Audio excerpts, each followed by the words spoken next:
What would be most useful for you to discuss regarding your personal statement?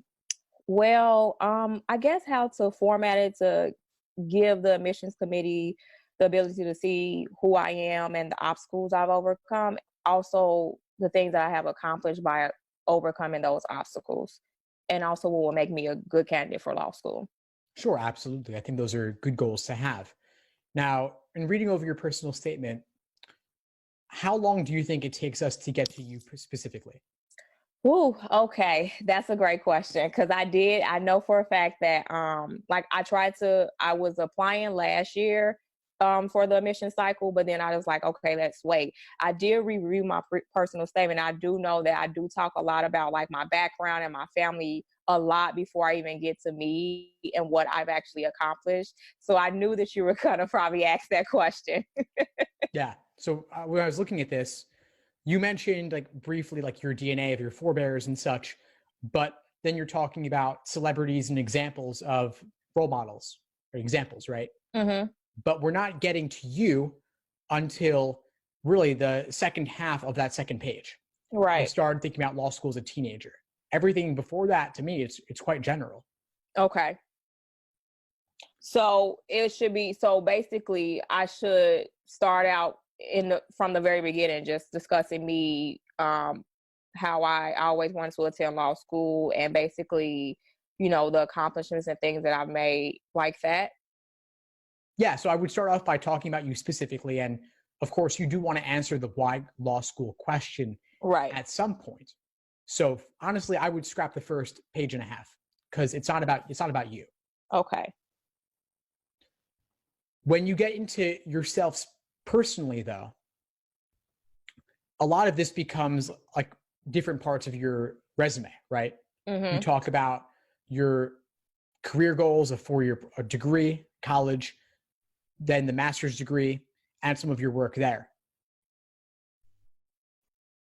But we're not getting deep enough. I think this is overall running the risk of telling rather than showing.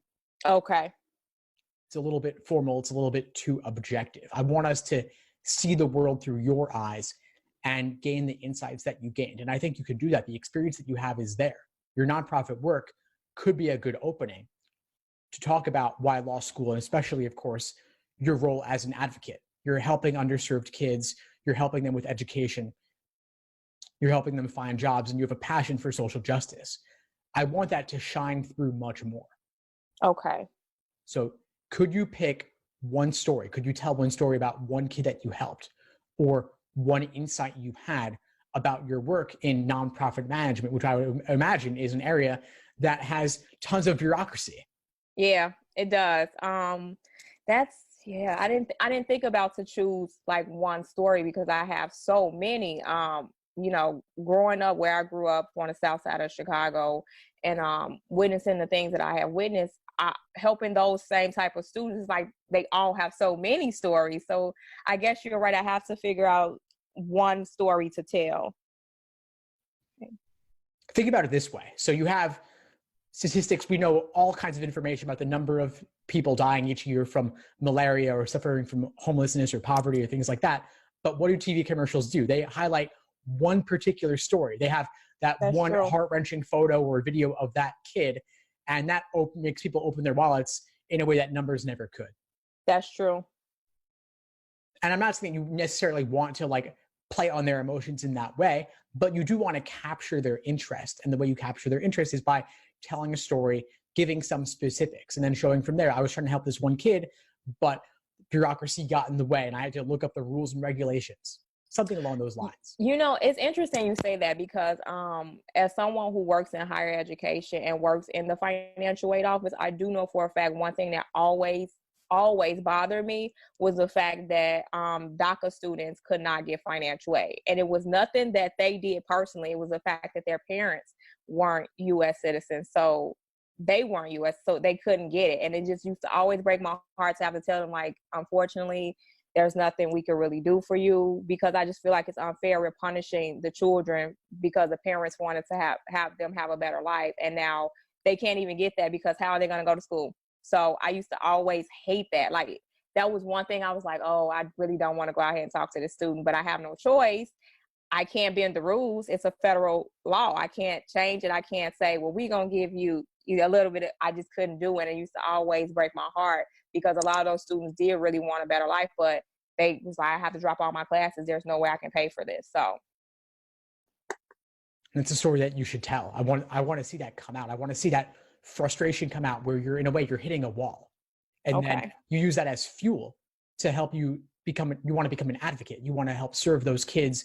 Maybe you even want to change laws. Maybe you want to find ways to work to better help those kids, even within the laws. Maybe there are some regulations or some loopholes that you could discover through your research that could help them advocate for themselves as best as possible. Okay. But jump right in. If you're working with DACA students, that's a great starting off point. I want to see that first and foremost, right up front. You don't need to talk about Oprah or Condoleezza Rice or anyone else like that. You have your own story to tell. Focus on that. Okay. And go deep on this. Don't list the high school debate. You don't need to cover that. Focus specifically on your role in nonprofit work, nonprofit management, helping students, helping families, and specifically through the legal lens. You want to show them that you have a real understanding of the law. I know you mentioned that you don't know any lawyers, but you do know what it's like to deal with the consequences of laws. Yes. And so even if you are not a lawyer yourself, of course, you still have a sense of how these regulations and rules, how the general regulations have very concrete consequences for real people. And I think law schools, they want to see that. They want to see that you know what law is actually like and what the consequences are actually like. In law school, you'll be dealing with fact patterns, real world situations that you have to interpret through the lens of the various principles that could apply. And you've seen that on the ground. You've experienced that. You've seen your clients experience that. And so you can show that you do know what law is like. You do know what the practice of law is like, even if you haven't done it yet.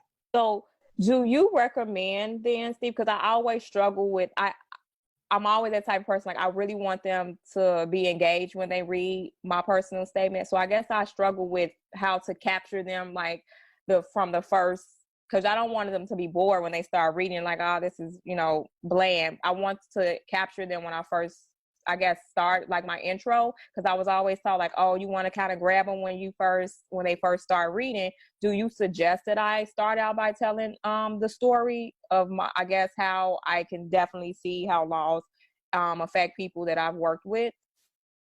You can just jump right in. You don't need to say, through my work, I've seen how laws can affect people. Just say, one of the hardest things I ever had to do was tell this 18-year-old kid they had to drop out of college because they couldn't get financial aid because they were okay. DACA. And you could say, this particular student was studying XYZ topic, and you don't need to go into a ton of detail about them, but a little bit of detail can make the story come alive more. Okay. Then you can explain how you were on this hunt to figure out what exactly was holding them back. You knew the DACA recipient, they were undocumented, and so they weren't eligible for this particular type of loan. Okay.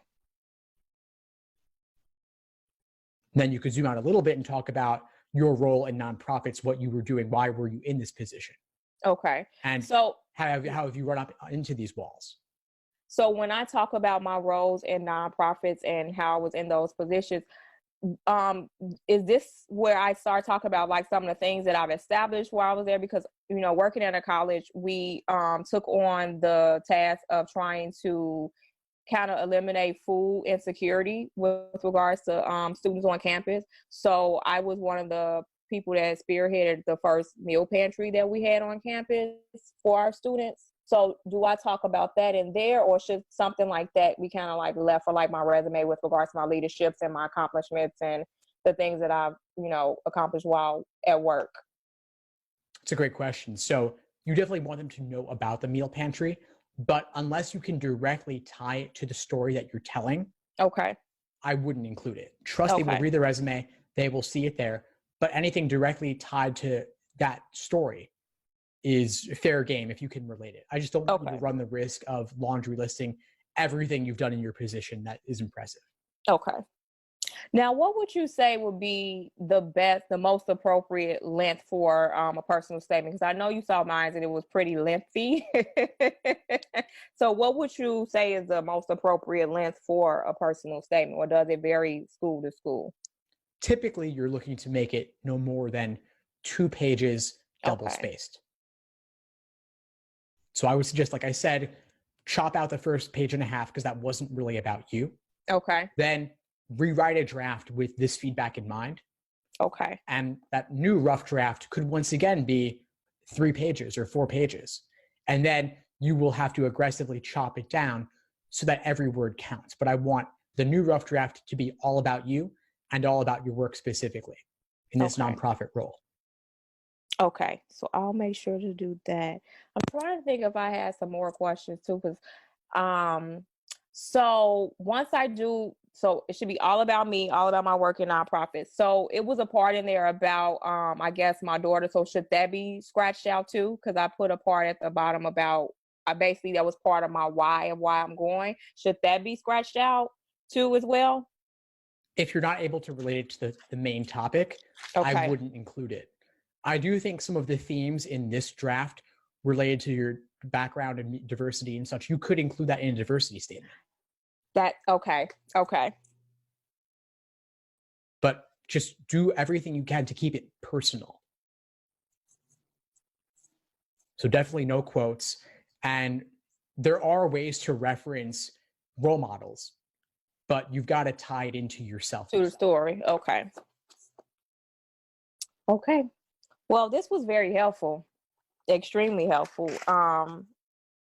So I got some writing to do. Yeah. I'm really glad we connected, Brittany. Me too. Before we sign off, what would you say is the biggest insight you got from our call today?